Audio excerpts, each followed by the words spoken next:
Hi, I'm Arlecier West, and welcome to King County at your service. We're here at the Cauce Family Park in Federal Way. It was formerly known as Alderbrook Park, but it was recently renamed to honor John and Mary Cauce, two Black pioneers who homesteaded the land in the late 1800s. The park is situated on part of the original 157-acre Cauce homestead. Be sure to check it out. Have you seen a performance by Acts on Stage? From South King County to Benaroya Hall, this local theater group is lifting up voices of color. Meet Michelle Lang-Raymond, who is being awarded the MLK Medal of Distinguished Service. Boom, boom, boom. Let's go on the stage. Acts on Stage is a community theater. It's literally the same routine in every city. We are purposely creating access and opportunity for voices of color. Great stage, great lighting, great sound. Our work is in response to a need that we saw that needed to be addressed, and needed to be addressed by us, not by somebody else on our behalf, but by us, for us, and not just for us, but for the greater community. Can't let it get to me. It's showtime now.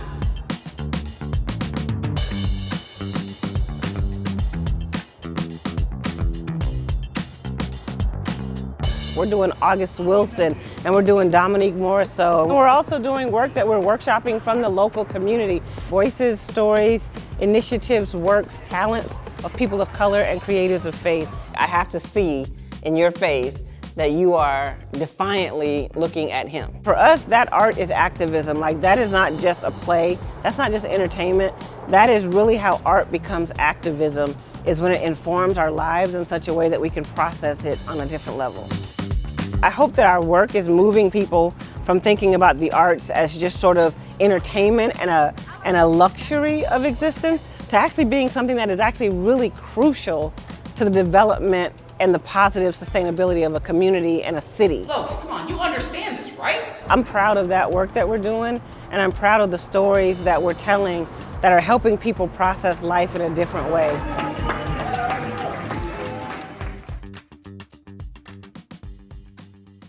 The city of Redmond is known for its new technology. Now, that tech is transforming the city's emergency response. The police department is using drones as first responders. They can get to emergencies quickly and provide aerial views of the situations on the ground.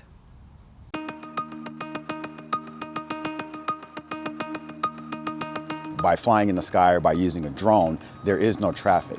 So we can get anywhere within the city of Redmond within about 3 minutes. DFR stands for Drone as a First Responder.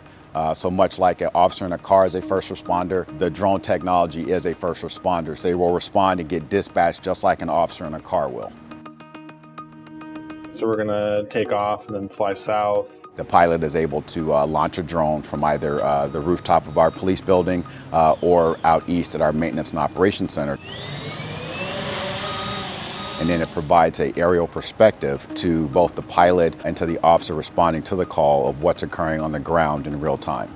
All right, I'm taking off. We're gonna fly to the south a little bit. Situational awareness is much greater. At 250 feet, which is our flight ceiling, you can see a lot more than you can from a ground perspective. The drone has been able to assist our canine officer with searches, with locating suspects. The same thing, we've been able to locate suspects that have been fleeing from officers that have kind of blended into the environment, but because we knew that person was a suspect, the drone can track that person and let the officer know the person you're looking for, is right here. It also has a FLIR system or an infrared system, so at nighttime we can switch and we can look at heat signatures. We recently responded to a house fire.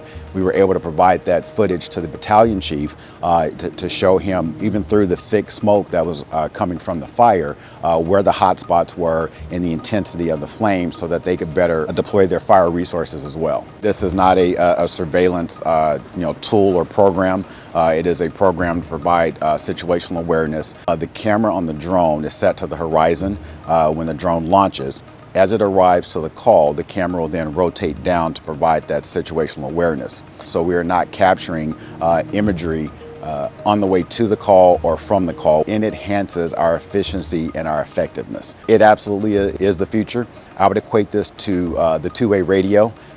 Way back in the day when that first came out, it was like, oh wow, we don't have to stop at a call box, we don't have to use a payphone. When computers first came into the cars, it was a green screen and it pretty much just had information. Now we have, full-blown, laptops in the car. DFR or drones are that next technological improvement for law enforcement.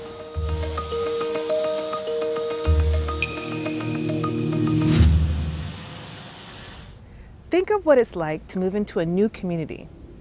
It helps when you find people who make you feel welcome. In Issaquah, there's a welcoming community hub called The Circle. Its director, Alicia is being honored with the MLK Medal of Distinguished Service. It's a beautiful community. That's what really attracted my family to move to Issaquah. We were able to find the community that we wanted for a family, right, for our kids. And I was so thankful that my kids were able to grow up in a place where they were welcome and included, that I really wish for everyone to have the same. When I had the opportunity to help one family, I really early understood that there were so many resources available to them and that they didn't know about the resources. I started doing this from my kitchen because I was working full-time for another company. By the time the pandemic arrived, I was supporting more than 300 families. I left my full-time job. I created the Circle with the support, again, of many other people in the community. We meet with families, all different ages, because it's important to help the whole family. So when they come to the Circle, they take their English classes, Spanish classes, Mandarin classes, Russian classes, Arabic classes, Turkmen classes, but we also do many other things. We do computer classes, finances, how to do your taxes, how to buy a house. We do have a lot of activities for little ones. They're so happy, excited about coming, and they learn about each other. So we have the Latino Circle that puts together 6 different events during the year, and one of them is our biggest event in the year, the Day of the Dead. We get over 1,000 people every year. We really need to see our neighbors, to learn about them, to learn about their culture. It takes a village, really, to make a change in the community, and I think that we have done it because we always care. We always care for each other. She immigrated from Cuba and earned a doctorate from Yale. As Anna Marie Cauce wraps up her tenure as president of the University of Washington, she's being honored for her public service. I never would have thought that I would have ended up in Seattle, but I came in January and it was a crisp, clear, beautiful day. The mountain was out and the university called to me. It really did seem a place where you could do kind of great things. I just kind of fell in love, and so when the offer came, I said yes. And I haven't looked back. My father was Minister of Education in Cuba, so education was kind of our family religion. And when I was young, I'd line up my dolls and my stuffed animals, and I'd teach at them. My teaching has improved, I want to be clear. So have my pupils. One of the things actually that I was very hesitant about coming into this job was that I was afraid that I would lose my contact with students, and that is very important to me. Like at this period of time, which is a dark one in our country, you look at their faces and you listen to their stories and their questions, and you realize the future is bright and that you owe them. You owe it to them to get through this period. In many ways, I view my work with the public as teaching. And at the heart of good teaching is relationship building. And that is also at the heart of working with communities. As a public university, we have a public mission. We want to make sure that our students are job ready, but it's also about how to make a life. It's our job to partner with our community. At the end of the day, it is all about making the community better.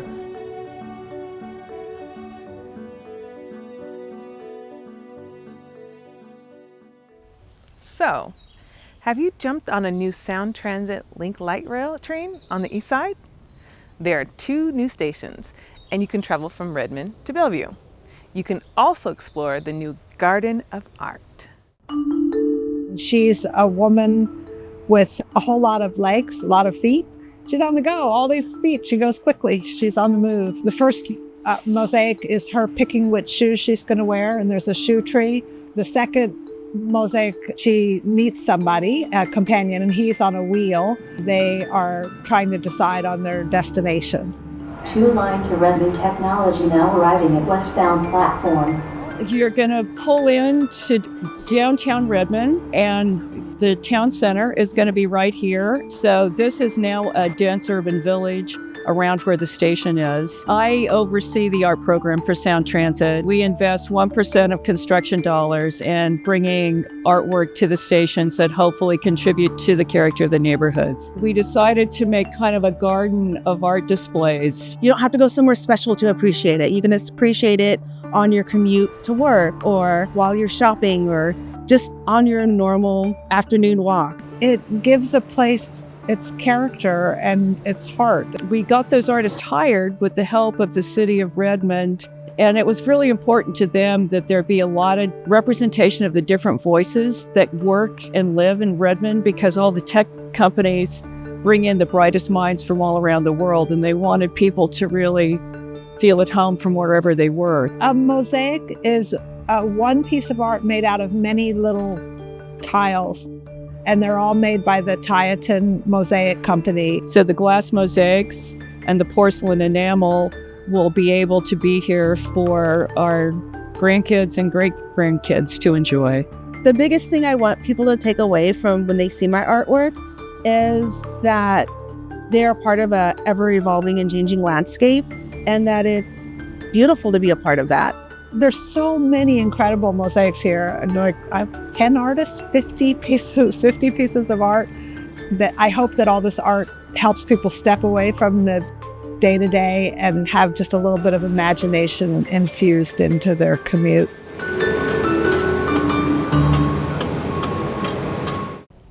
Thanks for joining us for King County at Your Service. Check us out online at kingcounty.gov/KCTV. I'm Arlecier West. We'll see you next time.